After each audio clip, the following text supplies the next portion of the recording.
안녕하세요. 네, 안녕하세요. 예, 경선 중이시니까 다른 후보와 형평성 문제 때문에 경선 관련 질문 제가 안 드리겠습니다. 오늘은. 네. 그래서 호칭도 제가 그냥 장관님이라 하고 몇 가지 질문 드려보겠는데 네. 우선 손준성 검사가 추미애 사람이라는 식의 주장이 있거든요. 네, 그거부터 여쭤보겠습니다. 장관님이 장관 시절에 손준성 검사를 혹시 수사정보정책관 자리에 꽂으신 겁니까? 아니요. 제가 1월 달에 부임을 해서 한 달 지난 뒤에, 고검 검사급 인사를 하게 되는데요. 예. 제가 주로 이제 1월 인사에서 검사장급 인사는 일일이 누구인지 그 자리 배치가 적합한지 많이 신경을 썼습니다. 네네.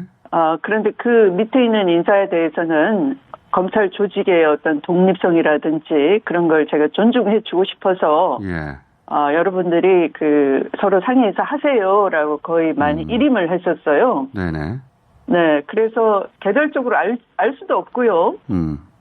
그래서 2월 3일 인사에 제가 제청한 인사에는, 손준성 검사가 수사정보정책관에 임명받은 건 맞아요. 예. 자기들끼리 이제 상의를 했으니까, 상의라는 건 주로 검찰국장과, 청와대 비서관들 사이에 이제 서로, 인사에 있어서는 안 될 불미스러운 게 있는지 없는지 그런 신상이나 뭐 이런 걸 다 파악을 한 뒤에, 그런 게 없다라고 하면은 이제 적재적소 인사를 자기들끼리 상의를 해서 한다라고 저는 믿고 있었고요. 네. 그러니까 그 인사 명단이 있다 치더라도 제가 개별적으로 알 수가 없고요. 또 저는 검사 누구인지 검찰 조직을 알 수 없는 위치에 있었죠. 판사를 하다가 국회의원을 하다가 조국 장관 물러나서 느닷없이 그 자리에 갔기 때문에 그리고 8월 인사 시에 갑자기 윤석열 총장이 제 인사안에 대해서 콕 집어서 불만을 제기하는 겁니다. 왜 내 손발을 다 내치느냐라고. 그래서 너무나 집착을 강하게 하길래 제가 도대체 누군데라고 알아봤더니 그 친구가 김광민 전 의원의 사위라고 그러는 거예요. 지금 국민의힘 소속이었죠. 네. 예. 참선을 하신. 네, 그래서 그렇구나라고 하고 그런데 제가 이 자리는 이미 조직 개편을 해서 이 강등된 자리이니 그러니까 수사정보정책관은 없애고 그것을 수사정보 담당관 해서 직급도 이 과장급 이른바 부장검사 보직급으로 낮췄단 말이에요. 그러니까 사람이 당연히 바뀌어야 되는데 그러면 너무 한 사람에 대해서 불이익 처분을 하는 거 아니냐 했더니 그래도 상관없다는 거예요. 윤이 그렇게 원한다는 거예요. 바란다는 거예요. 그래서 그 용어도 왜 손발을 다 내치느냐 이렇게 굉장히 강한 센 발언이고 그런데 뭐 청와대 안에도 다 얘기해놓고 비호 세력이 또 안에 있는 거예요. 비호 세력이. 자, 장관님 잠깐만요. 정리를 한번 해볼게요. 우선 손준성 검사 개인을 그 이전에 알고 계셨다든가 개인적으로 안면이 있다든가 아는 사이가 아니시라는 거잖아요. 지금 우선. 전혀 아니고. 전혀 아니고. 그리고 이제 두 번 인사가 지금 등장하는데 처음 부임해서는 그 아래급은 그 아래급은 검찰에서 주는 데 받아들였다는 말씀이시고 그런데 이제 8월에 그 수사정보정책관실 축소해서 원래 차장검사 자리를 부장검사로 줄이니까 이 사람 불이익을 당하니까 다른 곳으로 보내주려고 했더니 그런 불이익에도 불구하고 손준성 검사를 그 자리를 둬야지 왜 자르느냐 수족을 자르느냐 이런 식으로 항의했다는 거죠?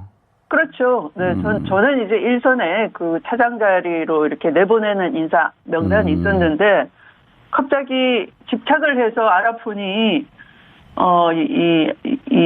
그런 백그라운드가 나오고 또 비호 세력도 안에 있고 나중에 이제 세월이 지나서 몇 달 지나서 11월에 감찰을 하게 되면서 감찰 조사 결과 판사 사찰 문건이 거기서 튀어나온 그렇죠. 거예요. 예. 네, 그래서 제가 그때 안에서 비호하고 또 이 윤이 집착을 하고 했던 이유가 바로 이것 때문이었구나라고 생각했죠. 그런데 지금 보니까 더 나아가서 이 지금 고발 청부 사건도 지고 있었던 거죠. 그러니까 무슨 짓을 했는지 알 수도 없는 거죠.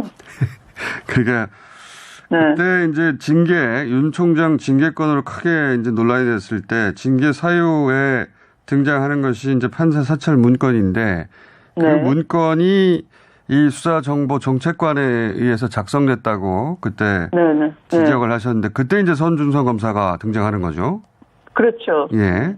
그래서 지금 이제 되돌아보시기로는 왜 인사 불이익인데 실제로 개인에게는 차장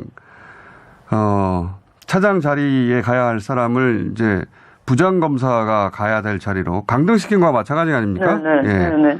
근데 왜 굳이 그 사람을 고집했을까? 수족을 잘라내지 말라는 항의를 하면서 지금 와서 이해가 되신다 이런 말씀이네요? 그렇죠. 그러니까 지금이라기보다 그 당시 판사 사찰 문건이 그때 보고 나서 나왔는데 그때 제가 이래서 문제구나. 그런데 이게 다 윤의 손발이니까 다 그때 디가우징을 했겠죠. 그래서 판사 사찰 문건이 더 이상 안 나왔고 그것에 대해서 뭐 장황한 엉터리 같은 해명을 해서 법망을 빠져나왔고요. 지금 보니까 이제 여기서 청부 고발 이 의혹의 주체가 되잖아요. 그래서 이런 나쁜 짓을 그 안에서 다 했구나. 지금 더 이해가 되는 거죠. 알겠습니다. 장관님 입장은 알겠는데 언론 보도를 보면 윤석열 캠프 쪽에서는 윤석열 당시 총장이 손준성 검사를 원하지 않았는데 장관님이 임명한 것이다. 이런 취지의 주장도 지금 보도되거든요. 그게 어떻게 되냐면 사실은 제가 아까 말씀드린 대로 저는 개별 인사를 알 수가 없죠. 검사 누구인지. 그러니까 일단 검찰국장과 함께 이 청와대 쪽이 서로 이 여러 가지 부적격한 인사 흥결이 있는지 그런 걸 먼저 살핀 다음에 이제 적재적소에 이렇게 하면 좋겠다라고 이제 저한테 제청안을 구체적으로 가지고 오면 제가 구체적으로 모르니까 또 그건 아까 말씀하신 1차 인사 때 그 검찰국장을 통해서 조직의 어떤 독립성이나 이런 걸 존중해 주는 게 좋겠다. 그래서 굳이 이상함이 없고 인사 기조에 맞으면 인사 기조라는 건 그때의 형사 공판부 검사를 우대하자, 여성 검사를 좀 발탁하자 이런 것들이었어요. 또 지방에 오래 있으면 좀 서울로 교류를 잘 해주자 이런 거였어요. 1차 검사 때는 나는 원하지 않은 사람이었다 이런 취지의 주장을 하는 거네요. 모르겠어요. 더 좋은 검사를 원하고 또는 옵티머스 사건에 문제가 있었다고 봐지는 김유철 검사 유임을 원했는지 그건 알 수 없어요. 알겠습니다. 그러나 손 검사가 제가 한 인사라기보다 그들끼리 했던 인사인 거죠. 알겠습니다. 그리고 이제 제보자 관련해서 하나 여쭤보겠습니다. 이게 이제 김웅 의원이 제보자가 황당한 캠프에 가 있다라고 주장하는 바람에 기자회견장에서도 한 기자가 그러면 추미애 캠프에 가 있다는 말이냐. 그랬더니 이제 김웅 의원이 그건 너무 나가신 거 아닙니까? 부인하긴 했습니다. 혹시 제보자가 추미애 캠프에 있습니까? 제가 캠프가 없고요. 그런 제보자. 제가 소설 쓰시네 그러니까 저를 막 타박하셨거든요. 그 당 의원님들이. 그 김웅 의원의 시나리오 열심히 쓰는 건 왜 타박을 안 하시는지 한 말씀 해주시길 바라고요. 아마 김웅 의원은 자기가 기억 안 난다고 한 말도 나중에 기억 안 난다라고 또 한번 기자회견을 또 할 것 같아요. 그러니까 말을 바꾸는 사람은 거짓말하는 사람은 계속 말을 바꿔요. 그게 거짓말하는 사람의 특징입니다. 근데 왜 그렇게 말하는지 이해가 안 되나요? 손 검사가 보냈다는 것은 기억나지 않는다고 이제 김웅 의원이 어제 주장하면서 동시에 손 검사가 보냈을 가능성도 배제할 수 없다라고 했거든요. 네. 그렇다는 얘기는 손중성 보냄이란 텔레그램 문자가 이제 제보자 폰에 남아 있다고 하는데, 네. 그러면 실제 손중성 검사일 가능성도 상당 정도 있는 거 아닙니까? 어떻게 보십니까, 이 대목은? 원래 손준성과는 동기니까 네. 준성이하고 평소에 그렇게 호칭을 했다라는 말도 기자한테 얘기를 했고요. 그 기자도 몰랐던 기자가 아니고 평소 아는 기자이고 자연스러운 대화였으니까 모든 거짓말쟁이는 첫 번째 한 진술을 수사관이 가장 신빙성 있게 봅니다. 그러니까 김웅 의원도 말을 자꾸 바꾸면서 내 말에 내가 앞에 뱉었던 말을 더 믿겠구나. 너무 잘 알 것 같고요. 그래서 거기 디지털 증거에 손준성 보냄이라는 것이 아마 그 본인 핸드폰을 공개를 하면 손준성이라고 기록이 돼 있을 것 같고, 그것은 텔레그램으로 보낸 걸 조작했다 자꾸 그러는데, 그 디지털 증거는 금방 포렌식을 하면 조작했는지 안 했는지 드러나니까, 그런 기자회견을 하면서 이치에 닿지 않은 시나리오를 자꾸 쓰는 것보다는 조사기관에 핸드폰을 제출하면서 협조하는 게 맞을 것 같아요. 그렇게 억울하다면. 그리고 자꾸 제보자 얘기를 하는데, 제보자는, 자꾸 범위를 좁혀서 추정될 수 있는 정도로 드러내게 노출시키면, 이 제보자가 언론에 따르면 공익신고자로 지정이 돼 있거든요. 네. 그 신분을 밝히는 발언을 하면 그것도 의도적으로 자꾸 하면은 5년 이하 징역이나 5천만 원 이하 벌금을 받을 수 있게 돼요. 그래서 김웅 의원이 더 이상 나아가면은 아마 상당히 위험해질 수 있어요. 경고합니다. 한 가지만 더 여쭤보겠습니다. 네. 어제 윤석열 후보도 기자회견을 했는데, 네. 기자가 그런 질문을 했습니다. 손준성 검사가 만약에 그런 걸 보냈다면, 네. 손 검사가 총장의 제가 없이 그런 일을 할 수 있느냐 했더니 윤석열 후보는 독자적으로 할 수도 있다라는 취지로 이제 답변을 했거든요. 네. 그런 고발 물건을 만약 손준성 검사가 실제로 네. 미래통합당에 보냈다고 하면 이게 총장의 제가 없이 가능하다고 보십니까? 당연히 총장의 손발이니까 총장한테 안 물어보고 할 수 없는 내용이고요. 근데 거기서 만약에 그분들의 얘기를 퍼즐을 자꾸 맞춰보면, 예. 수사 대상이 자꾸 늘어납니다. 자기들은 발을 빼고 안 했다 그러면 누구를 조사해야 되냐 하면, 그 기구, 수사정보정책관의 기구가 대검 차장 밑에 부속이 돼 있어요, 바로. 예. 역할은 총장의 지시를 받는 손발과 같은, 예. 눈기 역할을 하는 거지만, 그 조직 체계상은 대검 차장 밑에 있고, 대검 차장은 총장을 보좌하는 역할을 하는 겁니다. 그 당시에 대검 차장은 상당히 여러 가지 일을 저질렀어요. 예를 들면 장관이 한명숙 사건 모해 위정 교사에 대해서 감찰부에 보내서 조사를 진상 확인을 하세요. 그러면 그렇게 해야 되는데 그걸 기록 사본을 좀 보자라고 한동수 부장을 속여가지고 탈취를 해서 그걸 중앙지검 인권부에 보내버려요. 그래서 그걸 이른바 감찰 방해를 한 사본 탈취다, 사본 편법 배당이다 이렇게 그때 조사 결과에 나왔었는데 바로 그분이거든요. 그래서 그분이 의정부 지검장 할 때도 노덕봉 씨라고 고소인 이 윤석열 장모로부터 사기 피해를 당한 분이 고소한 사건도 그 고소 진정 사건을 대검에서 접수해서 대검에서 관할 지검이 의정부다에서 내려보냈는데 지검장 시절에 그걸 총장 장모 사건이니까 본인이 그걸 인권감독관한테 줘서 계속 캐비넷 속에 넣어놓게 하는 거예요. 그러니까 공소시효가 지나가게 하는 것이죠. 장관님. 나중에. 예. 그러니까 취지는 만약에 손 검사가 단독으로 보냈다면 이게 단독으로 가능하지 않은 사안이니 직속상관인 대검 차장도 수사 대상으로 늘어난다 이런 취지시죠. 빨리 증거인멸하기 전에 빨리 수사를 해야 된다라는 겁니다. 대검 감찰부는.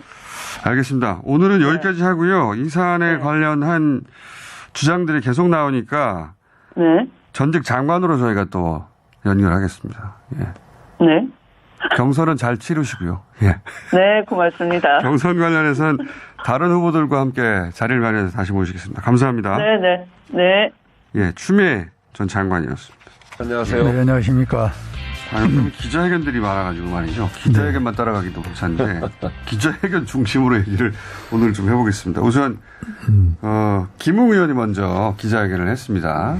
본인과 관련된 여러 가지 의혹에 대해서 사실상 다 부인한 거죠? 네, 그렇죠. 예. 어떻게 보셨습니까? 어제 기자회견 한다고 해서 저희들도 주목을 했는데, 지금 의혹이 여러 가지가 있잖아요. 네. SNS 상의 손준성 텔레그램, 보냄. 네, 그러니까 텔레그램으로 보낸, 그 텔레그램의 손준성 보냄. 그것에 대해서 뭐라고 얘기할까? 또 일반인이 구하기 어려운 실명이 포함된 판결문, 그거를 어떻게 해명할까? 또 그동안 이런 문제에 대해서 아니라고 하면서 정면으로 반박하지 못하는 김웅의 그동안의 해명에 대해서 어떤 태도를 취할까? 이런 것들에 대해서 궁금했는데 어제 기자회견은 실체적 진실을 전혀 밝히지 않고 진실은 잘 모르지만 나는 법률적 책임은 없다. 그런 책임은 면제받아야 되겠다라고 하는 의도가 굉장히 강한 기자회견이었던 것 같아요. 법정에 선 듯한 어떤 그런. 네, 그렇습니다. 네. 본인이 이제 법률 전문가, 그러니까 검찰 출신 아닙니까? 그래서 그런 법률적 지식에 맞춰서 그냥 모르는 상태에서 그냥 전달받았는데 기억도 잘 안 난다. 이렇게 얘기를 하더라고요.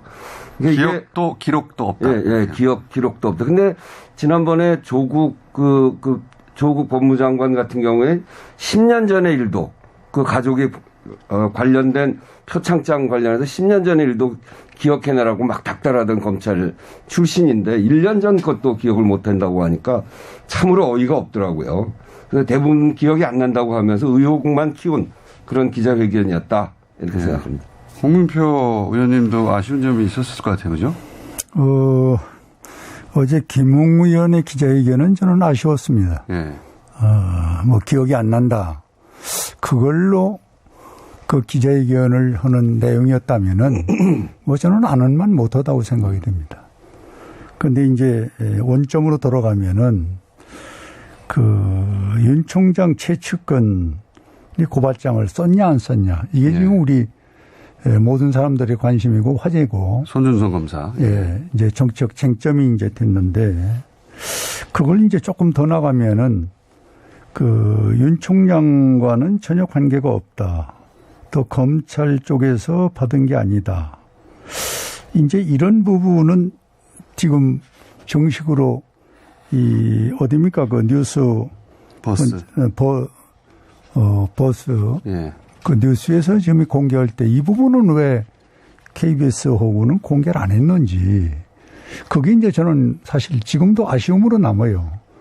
그러면 윤 총장이 분리하고 윤 총장에게 초점을 맞춘 것들은 다 이렇게 저렇게 들춰냈는데 우리 김웅 의원이 어제 그 부분을 밝힐 수 있는 거는 밝혔어야 되는데 그 부분이 이제 좀 뭔가 아쉬웠고. 본인 중심으로 얘기를 했어요? 어제는. 그렇습니다. 그리고 그 다음에 이제 지금 얘기한 우리 국민들이 더 나가서 궁금증은 이런 소위 KBS 보도나 또는 여당에서 차라리 전체적으로 김웅 의원이 기억이 안 난다는 아쉬움 분명히 지적을 해야 되고 또 윤 총장 최측근의 소위 누가 이 고발장을 썼냐 하는 문제 또 윤 총장은 전혀 관계가 없다. 또 검찰 쪽에서 나온 건 아니다. 이게 이제 보면은 통화 녹취록에서 나오고 있는데 이 부분은 공개를 왜 안 했는가. 이 공격의 초점 또 정치적 쟁점의 문제는 이렇게 공개를 낱낱이 했는데 왜 이 부분은 공개를 안 했는가 하는 부분에 대해서는 아마 이 문제를 제기하는 쪽에서도 이 문제에 대한 답을 해야만이 될 것이고 또 특히 이제 안타까운 것은 공익신고자 이 제보자 문제 말입니다. 네. 이게 보통 절차로 우리가 과거 거를 쭉 들춰보니까 빨리면은 15일에서 30일 이상 걸려야 이 문제 결정하는 경우들이 한 70%가 그런 사건이 있더라고요. 그런데 이거는 지금 이틀 만에 결정을 했단 말이에요. 공익제보자 신분으로 결정하는 것이. 그렇습니다. 예. 그러고 나면은 이제 아무것도 전부 가려지지 않습니까? 예, 신분을 밝힐 수가 없죠. 밝힐 수가 없잖아요. 이러면 이렇게 해서 이 문제를 쥐고 있는 이 공익 신고자, 제보자는 이제 완전히 흑막에 가리고, 그리고 나머지 이제 논쟁만 남아있는 이런 이제 지금의 이 상황은 참 정치인의 한 사람으로서 참으로 안타까워요. 이렇게 정치가 돼서는 안 된다. 그런 생각을 갖습니다. 한마디로 답답하시군요, 지금. 예. 답답하기 짝이 없죠. 네, 뭐 하여튼 제보자 얘기로 그럼 해볼까요? 여당에서도 그렇긴 한데 이게 이제 어제 그 기자회견 보면 딱 기억나는 게 있어요. 뭘 기억나냐면 그 본인 자신이 작성한 게 아니다. 그렇죠. 이거는 확실히 기억한다. 최광욱 고발장은 본인이 한 게 아니다. 네, 근데 아주 명쾌하게 얘기했죠. 지난 2일 날은 검찰 측 입장에서 고발장이 들어온 것 같다 이렇게 해서 검찰하고 관련성을 얘기했고 6일 날은 최광욱 열린민주당 의원 고발장은 내가 썼다 이렇게 얘기를 했어요.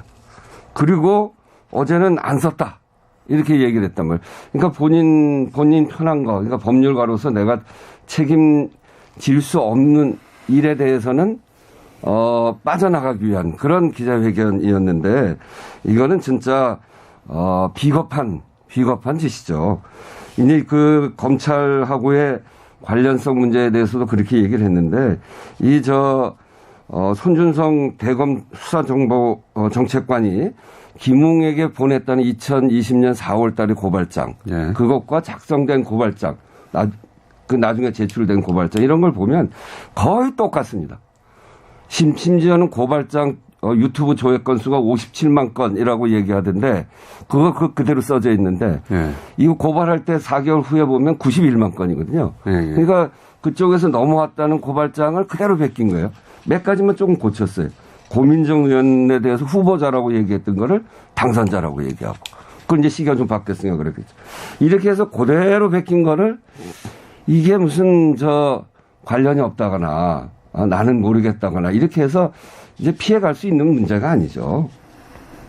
자, 저는 이 문제를 다시 한번 돌이켜 보면은 지금 우 의원 말씀하는데 저는 일리가 있다고 봅니다. 그런데 이거를 진정성 있게 국민 앞에 당당하게 하려면은 아까 제가 말씀드린 대로 공개 안 했었던 처음의 기자, 이분이 버스 기자가 이야기했었던 부분을 다 공개를 했었어야 돼요. 그럼 그 안에는 검찰총장, 윤 총장하고는 관계가 없다. 또 검찰에서 이 문건이 놓은 것은 아니다. 하는 부분도 같이 처음에 KBS가 보도를 했다면은 이 국민이 보고 있는 생각이나 정점이 상당히 이 정책적인 정점이 달라집니다. 그런데 이거는 숨겨놓고 있다가 결국은 야중에 이 문제가 나오니까 이제 이런저런 얘기로 이걸 덮기 위한 데다가 우리 김웅 의원도 이 부분을 아는 게 있다면은 어제 전부 털어놨어야 돼요. 이걸 숨긴다고 되는 일이 아니거든요. 그리고 이제 여당은 좀 더 당당하게 이 문제에 대해서 진짜 윤 총장은 관계 없다더라 하면 그 부분을 좀 믿는 얘기가 나와야 되는데 그걸 자꾸 엮어가지고 결국은 윤 총장 지시를 하고 측근이 만드는 서류고 뭐 이렇게 이제 가면서 여기 제보자는 공익 신고라는 이름으로 싹 또 뒤에 빼버려 놓으니까 이걸 어디에서 진실을 찾느냐 말이에요. 그래서 이거는 공방만 남는 이런 상황이라면은 차라리 이준석 대표 우리 당에 또 많은 분들이 궁금하는 대로 우리 여당에서 사실 조직 갖고 있고 홍보 갖고 있고 모든 정보가 다 갖고 있으니까 이거 수사를 좀 빨리 해서 이 국민 앞에 사실을 명명백백히 드러내는 것이 이 사건에 대한 결론이 나올 수 있는 것이다. 그리고 여기 공익 제보자 관계 이거 이렇게 숨겨놓을 게 아니라 나는 이 부분은 어떤 특단의 조치로라도 이분이 입을 열어야 됩니다. 그래야 진실이 나오는데 이걸 감춰놓고 이 진실 공방하는 것은 저는 시간만 낭비하지 이 결론이 나오기가 어렵다. 이렇게 보고 있습니다. 공익 제보자 관련해서 특정 캠프에 있다, 황당한 캠프에 있다는 표현을 쓰긴 썼어요. 김웅 의원이. 그 대목은 어떻게 파악하고 계십니까? 혹시 민주당 캠프. 글쎄 잘 모르겠어요. 이재명 캠프를 지명한 거 아닌가 싶은데 저희 캠프를 이재명 캠프를 다 살펴보니까 이름이 같은 사람이 있는데 전혀 다른 사람이더라고요. 그래서 전혀 관계. 누군지는 모르겠지만 하여튼 거론되는 인물들 몇 명이 있는데 동명이인이 이재명 캠프에 있어 있긴 그러니까 뭐 있었습니다. 전혀 다른 네, 사람이어서 전혀 관련이 사람. 없고요. 근데 이 의혹의 핵심은 그 손준성이라는 수사정보 정책관이 누구의 지시로 이런 걸 썼느냐. 아까 제가 얘기했지만 손준성 수사정보 정책관이 만들어 놓은 그래서 전달했다는 의혹이 있는 고발장과 나중에 이 미래통합당에서 만들어진 이 고발장이 거의 같거든요. 그러니까 그쪽에서 온 거는 맞는 것 같은데 이게 누구 지시로 작성했느냐. 이 수사정보관, 수사정보정책관, 이분이 윤석열 그 후보, 당시 검찰총장의 아주 핵심 측근이다라고 하는 의혹이 있잖아요. 추미애 전 장관, 추미애 후보의 얘기에 의하면 윤 전 총장 측이 그분 정책관에 대해서 이동을 시키려고 하니까 왜 내 수족인데 자르냐라는 유의 그런 발언을 했다고 이야기하던데 그런 상황에서 이거 총장 모르게 할 수 있겠냐라고 하는 세간의 의혹이 있습니다. 이 얘기를 우리 더불어민주당에서 이야기하고 있는 거고 이것에 대해서 윤 총장은 해명을 해야 됩니다. 윤 총장은 어제 사실상 해명을 했죠. 본인은 상관이 없다. 기자회견을 또 하셨는데. 어제 이제 윤 총장의 기자회견을 저도 끝까지 봤는데 자기 이제 관계 없다라는 얘기를 누누이 좀 네. 강한 그런 표현과 어조로 했지 않습니까? 네. 그럼 제가 되풀이된 말씀입니다마는 이 문제의 발단은 기자와 그리고 김웅과의 주고받은 소위 그 메시지 또 거기에 녹음된 이게 이제 녹취록 있지 않습니까? 제보자가 받은 문건이 발단이죠. 출발은. 아니 그러니까 출발이 여기서 돼서 기자하고 김웅이하고 해서 이제 녹취록이 지금 공개했잖아요. 네. 그럼 그 부분을 아까 되풀이된 얘기인데 다 까세야 되는데 이 김웅이나 우리 누굽니까 뉴스버스. 윤석열 후보에게 불리한 거는 다 노출이 되고 그리고 이거는 윤석열이와 관계없고 그리고 검찰에서 나온 것이 아니다. 하는 부분은 그 녹취록에 나오는데도 왜 이건 방송에 안 나왔느냐. 근데 이제 김웅 의원이 기자회견에서 조작됐거나 혹은 실제 송검사로부터 받았을 가능성도 있다라고 했어요. 아니 그래서 예. 이제 그 부분이 예. 제가 전면에 말씀드린 대로 김웅이가 아는 아는 대로 어제 기자회견에서 이런 부분을 까서야 되는데 이걸 이제 다 얘기를 안 하니까 자꾸 이게 미궁에 빠지고 그리고 여기 이제 공익 제보자는 또 뒤로 숨어버리고 이렇게 되니까 이 문제가 지금 허공에 떠서 국민들에게 혼란만 주고 있어서 나는 막강한 이 조직력과 정보를 갖고 있는 이 검찰이나 정부 측에서 또 민주당에서 이걸 좀 더 아주 명명백백히 좀 전부 수사를 좀 하는 방법을 좀 찾았으면 좋겠어요. 그 김웅 의원이 본인한테 유리한 또는 본인이 법률적 책임을 져야 될 부분 이런 부분을 피해가기 위한 기자회견을 한 거거든요. 근데 지금 우리 홍 의원님께서 말씀하시는 그런 부분에 대해서 그거 얘기할 수가 없으니까 안 하는 거겠죠. 그러니까 그거를 얘기했다가 나중에 밝혀지면 허위사실이 될 테고 얘기하자니 아니 그거는 곤란하고 그런 거 KBS에서 아니겠어요? 처음에 방송할 때 언론에서 그걸 써줬어야 되지. 그걸 공개해야 되는데 유리한 거는 공개를 안 하고 그리고 이제 불리한 것만 내놓고 해버리니까 아니, 그런 거에 대해서 그러면 김웅 이게 오해라 의원이 이런 거죠. 오해. 그런 걸 김웅 의원이 밝혀야 되는 거죠. 밝히질 않고 있잖아요. 윤석열 후보 기자회견은 어떻게 보셨습니까? 윤석열 후보 기자회견은 또 왜 그렇게 화가 났는지 모르겠어요. 그냥 본인 얘기를 담백하게 하면 되는데 막 흥분을 해서 막 그렇게 이야기하는 거 보니까 뭔가 감추는 게 있기 때문에 저러는 거 아닌가 하는 생각이 들더라고요. 얼마나 억울하면 그렇게 분통을 터뜨리겠습니까? 그렇게 이해를 하셔야지. 네. 근데 이제 이런 기자회견을 하고 나면 내용은 하루 이틀 지나면 일반인들은 잊어버리고 보통 이제 태도만 남지 않습니까? 그때 어떤 태도를 했다, 어떤 목소리였다, 표정이 이랬다 저랬다. 그 관점에서 보자면 대선 후보가 너무 격앙되지 않았었나요? 그러니까 저는 윤석열 후보 전에부터 그렇게 느꼈는데 평생 검사만 했잖아요. 다른 사람들 닥달하고 수사하고 그런 일만 하다가 지금은 이제 국민들로부터 의혹을 받는 거꾸로 된 입장을 받는 거거든요. 평생을 갑질만 하던 분이기 때문에 이런 상황을 견디질 못하는 것이고 또 혹시 뭐라도 숨기는 게 있는지 그렇게 흥분할 이유가 전혀 없는데 그런 점에서 정말 어제 기자회견은 제가 보더라도 전혀 납득이 안 되고 해명이 안 되더라고요. 아마 어제 윤 총장 지금 후보는 자기가 총장으로 있을 때도 이 소위 당 집권 세력으로부터 상당한 버림을 받고 오늘에 왔는데 후보가 됐는데도 그와 같은 상황이 계속 연출이 되니까 참 흥분한 부분도 있었고 그걸 강력한 표현을 한다고 한 것이 뭐 그렇게 비춰질 수도 있는데 아마 제가 볼 때는 그걸 너무 억울하니까 그런 표현을 했다 이렇게 생각을 알겠습니다. 가져주시면 되겠습니다. 이제 뭐 대통령 하시겠다는 분이 억울하면 흥분하고 또 다른 사람들한테 의심받으면 흥분하고 그렇게 해서 어떻게 나라를 어떻게 관리할 대통령으로서 역할을 제대로 하겠습니까? 방금 음악은 의원님 같았으면은 소리였습니다. 지가 볼 때 삭발하든지 자살했을 거예요. 저 삭발 자살 안 해요. 안 합니까? 해명을 잘해야죠. 이거. 방금 그 휴대폰 음악은 홍 의원님이 이제 본인 말씀하실 때 배경음악으로 까신 겁니다. 네. 해석을 잘해서 고맙습니다. 보통은 금방 끄는데 오래 하시더라고요. 일부러 이제 트신 걸로 제가. 자, 거기까지 하고 한 가지만 더 여쭤보겠습니다. 홍준표 후보의 부상은 여야 모두 크게 주목할 사안이지 않습니까?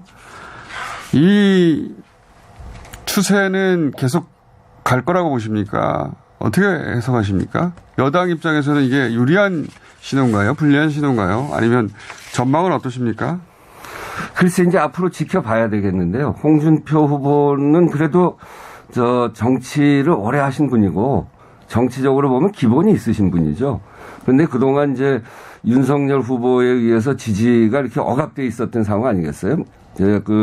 정권 교체해야 된다라고 하는 국민의힘 지지자들이 윤석열 후보여야 정권 교체가 될 수 있다라고 하기 때문에 글로 몰렸는데 요즘 이제 여러 가지 보면서 이게 뭐 제대로 될까 하면서 그런 과정 속에서 홍준표 후보의 그동안 억눌려 있었던 지지가 좀 올라가는 건데 저는 홍준표 후보도 역시 과거의 여러 가지 예를 놓고 볼 때 또 그동안 해왔던 여러 가지 행적이나 이런 걸 놓고 볼 때 한계가 있다 이렇게 생각하고요. 뭐 주목은 하고 있습니다만 하여튼 앞으로 그 과정을 좀 지켜봐야 되겠다. 한계가 있었으면 좋겠다 아닙니까? 아니, 그렇지 않습니다. 경남도에서 하셨던 일들을 잘 검토해 보면 알겠습니다. 홍준표 후보는 뭐 아시는 바와 같이 지난번 대통령 선거에 나와서 21% 이상 국민으로부터 지지를 한때 받았던 그런 지도자로서 우리 국민들이 알고 있고 저는 요즘에 희망적이고 좀 새로운 변화다 하는 것은 20대, 30대가 지지를 많이 해주고 있거든요. 20대 남성입니다. 특히, 네, 특히 그 남성 쪽에서.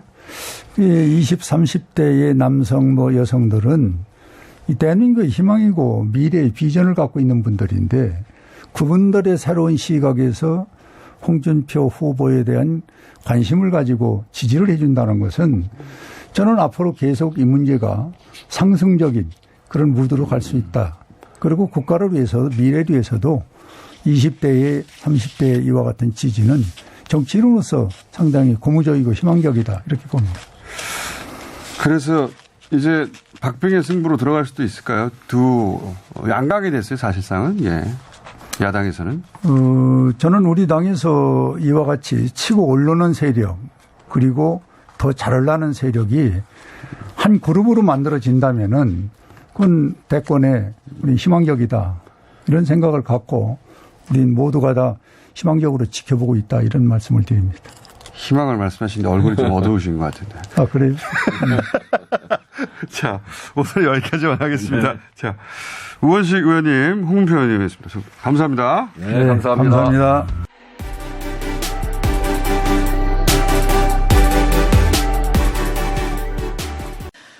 이낙연 후보님 안녕하세요. 네, 안녕하세요.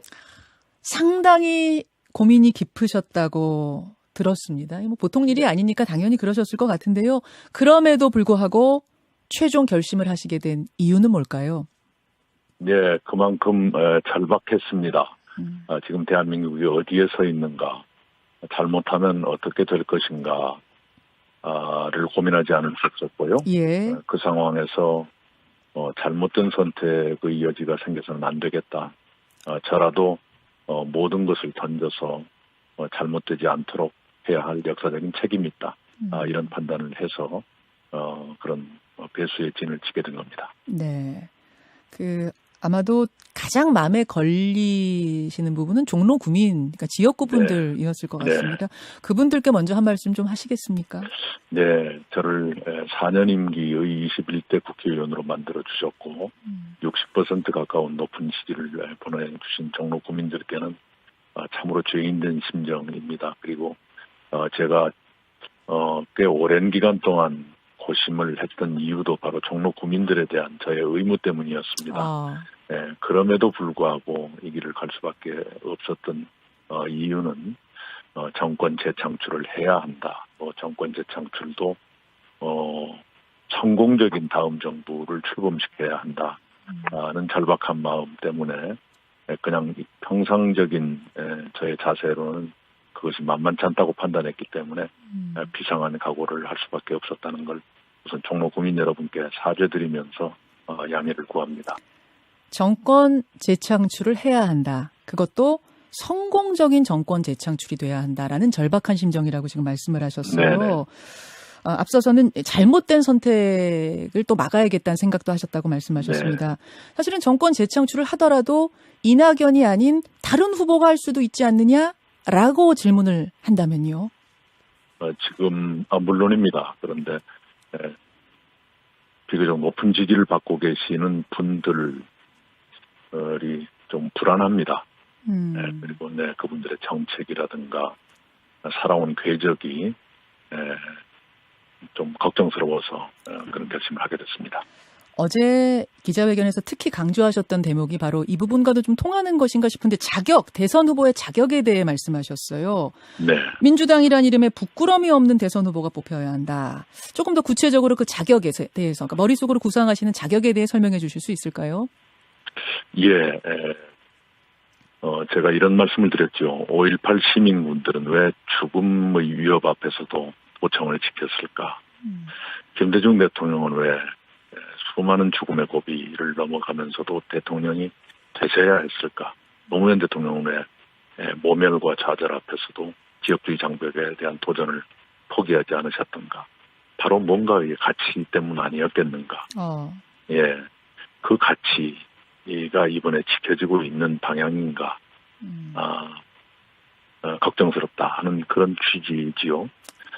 그 가치라는 것은 우리 대한민국이 여기까지 왔는데 앞으로 더욱더 발전해 가야 하고요. 그리고 국민 개개인의 삶을 전반적으로 지켜드려야 하는데 어려운 분들을 먼저 도와서 양극화를 완화해가고 해소해가는 그런 방향이어야 합니다. 그리고 지도자가 존경과 신뢰를 받을 만한 분이어야지요. 그리고 시행착오를 범하지 않을 만큼 여러 분야의 균형 잡힌 생각을 갖는 그런 지도자를 지금 대한민국은 필요로 하고 있다고 믿어요. 그런 데 대해서 좀 걱정이 있지 않습니까? 그게 꼭 나라는 얘기는 아니지만 그런 분이 돼야 할 텐데, 그런 사람이 돼야 하는데 그렇지 않은 방향으로 가는 것 같아 우려스러웠다, 이런 말씀으로 이해하면 되겠습니까? 네. 알겠습니다. 어제 기자회견을 보고 나서 일단은 참모분들은 많이 만류하셨던 이유는 뭘까요? 끝까지 후보님 하면서 만류하셨다고 제가 들었는데 왜 참모분들은 만류하셨어요? 네. 이제 사퇴 이후에는 어떤 일이 벌어질 것인가. 그리고 올 겨울 내년에는 또 어떤 상황이 벌어질 것인가에 대한 여러 가지 걱정들을 했었죠. 이제 참모분들의 걱정은 그런 걱정이었던 것 같고, 다른 후보들 중에 특히 추미애 후보는 이런 우려를 내놓으셨더라고요. 지역구가 정치 1번지 종로신데 그렇게 상징성이 큰 곳을 내려놓는 거는 이건 경솔한 결정 아니냐, 이렇게 우려하면서 사퇴를 철회해 주십시오 하셨던데 어떻게 생각하십니까? 네, 아까 드린 말씀 그대로입니다. 동료가 지독한 고민을 했을 것 아니겠습니까? 그러면 그에 대한 이해나 연민이 선행되는 것이 좋겠다. 그 생각을 합니다. 다른 후보들은 지금 어떤 분은 의원직, 어떤 분은 도지사직 가지고 계신데 혹시 그분들도 좀 동참을 하셔야 된다고 생각하세요? 어떠세요? 네, 그것에 대해서 제가 이랬으니까 너도 이래라 그런 식으로 하고 싶지는 않습니다. 각자 알아서 판단하겠죠. 예. 그런데 예전에 그 문제가 나왔을 때 그러면 네가 의원직 사퇴하라고 말했던 분들이 계시잖아요. 그분들이 지금 다른 얘기를 하고 있죠. 그건 이상하지요. 그런 말씀. 이낙연 후보 만나고 있습니다. 조금 아픈 질문 드릴 수밖에 없는데, 지난주에 충청 경선, 첫 지역이기 때문에 굉장히 관심이 높았습니다. 근데 이재명 후보하고 차이가 좀 벌어졌어요. 네. 실망하진 않으셨습니까? 예상될 수 있는 범위였습니다만, 그러나, 제가 해야 할 일이 무엇일까 하는 고민이 더 깊어진 것은 사실이죠. 한 며칠 동안, 일정 다 외부 일정을 안 하시고, 고민을 하셨다고 제가 들었어요. 그리고 나서 내놓은 메시지는, 네거티브 선거로 오해받을 만한 일은 저도 캠프도 하지 않을 것이다. 사실은 그 회견, 그게 월요일 회견이었는데요. 네네. 제가 그 회견 내용에 이런 게 있었습니다. 비장한 각오로 정권 재창출에 임하겠다라고 했는데 그 어느 기자도 그걸 묻지 않더군요. 그 비장한 각오가 무엇인지. 그랬습니까? 그래놓고 하루 지난 뒤에 의원직 사퇴를 선언하니까 전격, 돌연 뭐 이렇게 하던데. 알겠습니다. 어제요, 그 학창 시절 이야기하는 대목에서 잠깐 목이 메이셨던 거죠? 네, 제가 대학 시절에 많이 굶었어요. 그래서 영양실조 상태에 빠져서, 아주 절망적으로 지내던 시절이 있었죠. 그때가 떠올랐습니다. 학창 시절을 호남에서 보내신 이제 이낙연 후보, 그 생각하면서 아마 광주에 가 있으니까 그 생각이 드셨던 모양이에요. 대학은 제가 서울에서 다녔었는데요. 예. 광주에 있을 때 굶지는 않았고요. 대학생 때는 굶었습니다. 그러셨어요. 네네. 호남 경선 굉장히 중요합니다. 호남 바닥의 민심 어떻게 체감하고 계십니까? 네, 여전히 저에 대한 기대랄까, 잘 돼야 할 텐데 하는 그런 마음들을 느꼈습니다. 그런 눈빛들을, 그런 마음들을. 네. 근데 지금 이재명 캠프에서는 충청 승리가 워낙 압도적이었기 때문에 결선 투표 없이 그 기세를 몰아서 결선 투표 없이 본선으로 직행하는 아마 그런 목표를 세우고 있는 것 같습니다. 네네. 어떻게 생각하세요? 충분히 역전의 가능성 있다고 보십니까? 지금 200만 명의 선거인단이 아직 기다리고 계시니까요. 네, 좀 한번 기다려 봐야죠. 예. 자신 있습니다. 원래 이렇게 얘기하시는 스타일은 아니시잖아요. 기다려 봐야지요. 그분들 기다리고 계십니다. 라는 이야기 안에는 상당한 결기, 의원직을 내려놓고 제가 갑니다. 라는 결기가 느껴집니다. 네. 아까 전에 그 지사 찬스, 아까 전에 그 의원직 내려놔라 하셨던 그 이야기 얘기하신 거, 청취자들이 무슨 얘기인지 잘 이해를 못 하시겠다고 해가지고 제가 잠깐 부연 설명을 드리자면, 그때 이재명 후보가 지사 찬스 쓴다고 비판하지 말아라. 그럴 거면은 그 비판하시는 후보님도 의원직 내려놓으셔라 얘기했던 거 아마 그 부분에 대한 말씀이 맞습니까? 다른 분도 그런 얘기를 했었죠. 그랬었죠. 네, 그런데 어제는 또 다른 말씀을 하셔서 그거 가지고 제가 트집 잡는 것은 아니고요. 그 비판이 나오는 것에 대한 답이다. 이런 말씀. 정치 현안에 대해서도 질문을 좀 드리겠습니다. 네네. 윤석열 후보, 검찰총장 당시 대리 고발을 시킨 거 아니냐라는 의혹을 받고 있는 상태인데 어제 긴급 기자회견했습니다. 네. 괴문서를 이용한 정치 공작이다. 이런 입장을 내놓은 상태. 어떻게 생각하십니까? 정치 공작을 누가 했다는 것인지 그것을 설명해야 될 것입니다.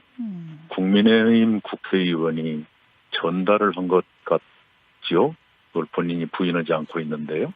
그렇다면 정치 공작은 국민의힘이 했다는 것인가요? 검찰이 했다는 것인가요? 아니면 그걸 보도한 데서 했다는 것인가요?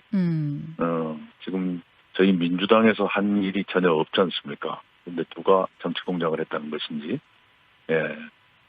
설명이 많이 부족하죠. 설명이 많이 부족한 기자회견. 네네. 네. 그 과거 김대엽 사건을 비유하기도 했습니다. 결국은 실체가 없는 어떤 일로 후보자에게 치명상을 입히려는 것 아니냐. 아마 윤 캠프에서는 이런 생각을 하고 계시는 것 같은데 그때를 다 기억하시잖아요, 이낙연 후보님. 네. 그때와 비교하면 어떻습니까? 어떻게 비교가 될 수가 있죠? 네. 거기에 등장하는 인물들이 어떻게 비교가 될 수가 있죠? 아하. 지금 그렇지 않습니까? 예, 그러니까 그 당시는 결과적으로 실체가 없는 것들이었지만 지금은 뭐 증거나 이런 것들이 있다? 아니죠. 그 의미가 아닙니까? 예, 설명을 좀 해주시죠. 이번 일이 예.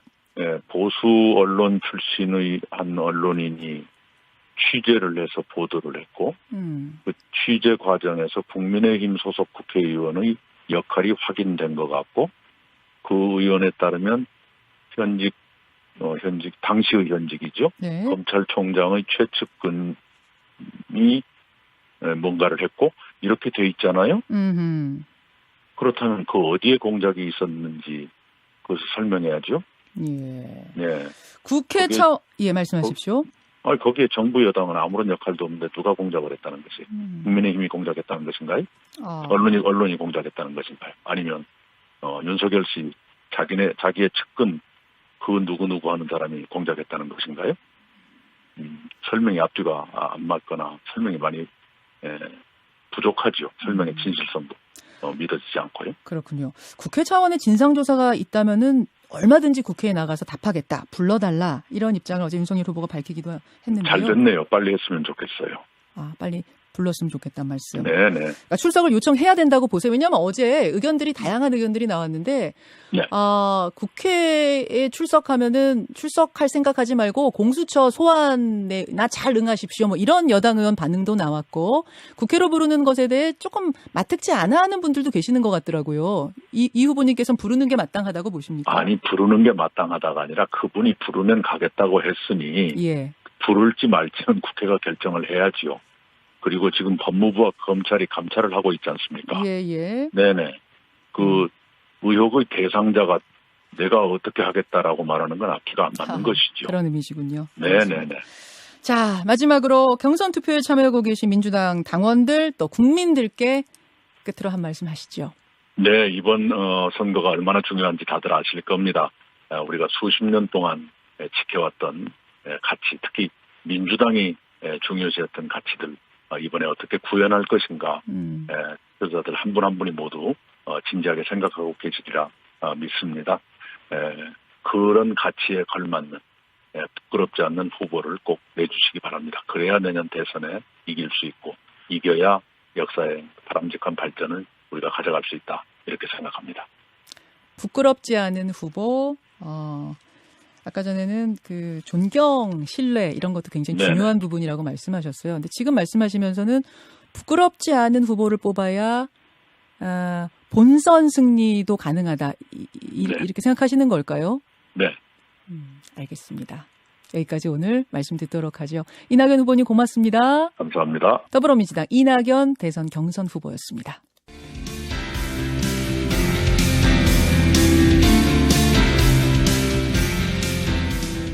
네. 일단 어제 김웅 의원과 윤석열 후보의 기자회견이 있었는데 좀 평가부터 좀 듣고 싶습니다. 어떻게 지켜보셨습니까? 뭐 하나만한 기자회견인 것 같고, 네. 그러니까 내용 진실을 궁금해하는 분들에게는 하나만한 기자회견이었던 것 같고, 예. 본인들 입장에서는 나름 중요한 기자회견이었던 것 같습니다. 김웅 의원 기자회견의 핵심은 범죄를 구성할 수 있는 부분에 대해서는 모른다. 예. 나는 관여하지 않았다. 예. 라는 것을 강조하기 위한 기자회견이었던 걸로 보이고요. 예. 윤석열 씨 같은 경우에는 내용에 자신이 없으니까 메신저를 공격하는 외에 미리 선긋기를 하는 것 같습니다. 그러니까 수사정보정책관이 혹시 관여됐다 하더라도 내가 지시해서 한 것도 아니고 내가 모를 수 있는 일 아니냐. 이거를 미리 던져놓은 기자회견 아니었나. 그렇지만 매우 실망스러운 것이었다. 둘 다. 예. 저는 그렇게 평가하고 싶습니다. 윤석열 후보는 공작을 하려면 제대로 해라 이런 식으로도 이야기를 했는데 이건 어떻게 받아들이셨어요? 그대로 되돌려주고 싶은데요. 반사라고 하죠. 네. 본인이 공작 전문가다 보니까 뭐 공작에 대해 잘 아시는 모양인데 그 공작이 실패한 거에 대해서 공작 프레임을 자꾸 걸고 나오는 이유는 팩트에 자신이 없기 때문이라고 생각합니다. 숱하게 봐오셨잖아요. 팩트에 자신이 있는 사람은 팩트로 얘기하면 됩니다. 총장의 권한은 이런 게 있고 총장의 업무는 이런 게 있는데 또 검찰의 역할은 이런 게 있는데 그 내부에서는 이런 일이 벌어질 수가 없는 것이다라고 설명하면 될 일이고 그다음에 그 내용을 들어서 이러한 점은 전혀 불가능한 일이다. 또 사실과도 맞지 않는다. 이렇게 얘기하는 것이 아니고 처음에 뉴스버스에 최초 보도가 있고 난 이후에 이분이 잠적하는 것처럼 휴대전화를 차단하고 일체 연락을 받지 않았잖아요. 아마 그때 대책회의를 했겠죠. 그러고 나서 나와서 하는 얘기가 그때도 정치 공작이다. 그다음에 고발로 이어지지도 않았는데 무슨 고발 사주냐. 회사 사주로 소리인 줄 알았다. 이런 얘기까지 덧붙이면서 했는데 지금은 이제 본인이 얘기한 게 다 거짓말로 또 드러나지 않았습니까? 알겠습니다. 그렇다 보니 이제 붙잡을 수 있는 거는 정치 공작밖에 없는데 이것도 지금 궁하게 된 것이 자기 당 안에서 다 벌어진 일이잖아요. 등장인물들이 전부 다. 네, 알겠습니다. 지금 대표님과 관련한 몇 가지 쟁점이 있는데요. 좀 관련해서 질문을 드리겠습니다. 일단 그 작년 8월에 이루어졌던 공직선거법 위반 혐의 고발건 있지 않습니까? 네네. 이 이제 그 미래통합당에서 이 고발을 할 때 이 고발장을 작성한 사람이 조모 변호사인 걸로 이제 그 확인이 됐고요. 네. 이 조모 변호사는 미래통합당 당무감사실장으로부터 초안을 전달받은 것으로 지금 확인이 됐는데, 자, 이것과 이제 그 김웅 의원이 전달을 했다라는 의혹이 불거졌던 것, 이 연관성이 있느냐 없느냐가 이제 핵심 쟁점인데, 판박이라는 보도도 있는데요. 지금 대표님은 어떻게 파악하고 있습니까? 저도 어저께 뉴스데스크에서 보도한 그 세 번째 문건, 그러니까 그게 지금 당무감사실장이 조 변호사한테 넘겨드린 초안이다. 그렇게 보도를 한 것 같아요. 그러니까 애초에 손준성 검사가 김웅 의원한테 보낸 걸로 보이는 텔레그램 상의 문건 하나, 그다음에 실제로 그대로 베껴서 검찰청에 제출한 제 고발장 하나, 이렇게 두 개만 있는 줄 알았는데 하나가 더 나온 거 아니겠습니까? 당무감사실장에 건넸다라는 그게 있는 거죠. 그렇죠. 그래서 저는 두 개 있는 것도 황당한데 세 개 있다는 거는 더 놀랍고 황당하더라고요. 그러면 다 똑같지 않습니까?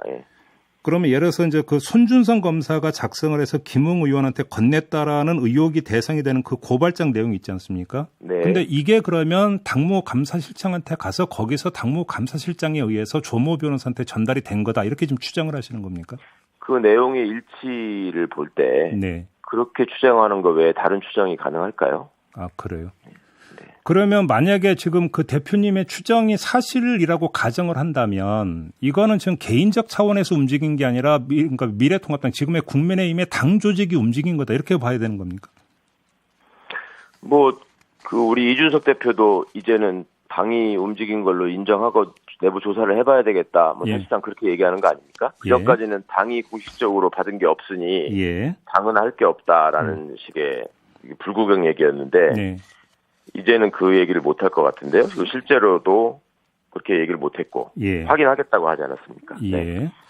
그런데 지금 그 4월 3일에 김웅 의원에게 전달됐다라는 고발장이 있고 4월 8일에 또 추가로 그 전달됐다는 고발장이 있는 거 아니겠습니까? 지금 이야기되고 있는 게 4월 8일에 전달됐다는 이거는 이제 대표님 고발 내용이잖아요. 그렇죠. 근데 5일 뒤에 대표님만 콕 찍어서 다시 고발장을 작성해서 보냈다. 만약에 이게 사실이라고 가정을 한다면 여기에는 특별한 이유가 있는 겁니까? 제가 보기에는 그 4월 7일 날 저희가 윤석열 씨 부인과 장모를 고발하지 않습니까? 전날에 실형 선고를 받고 구속된 그 요양병원관하고 지금 수사가 진행 중이고 그 도이치모터스 주가 조작 사건 그게 핵심이었는데 그 7일 날 접수하니까 뭔가가 또 필요했겠죠. 그래서 8일 날 하지 않았을까 싶습니다. 그렇게 지금 추정을 하시는 겁니까?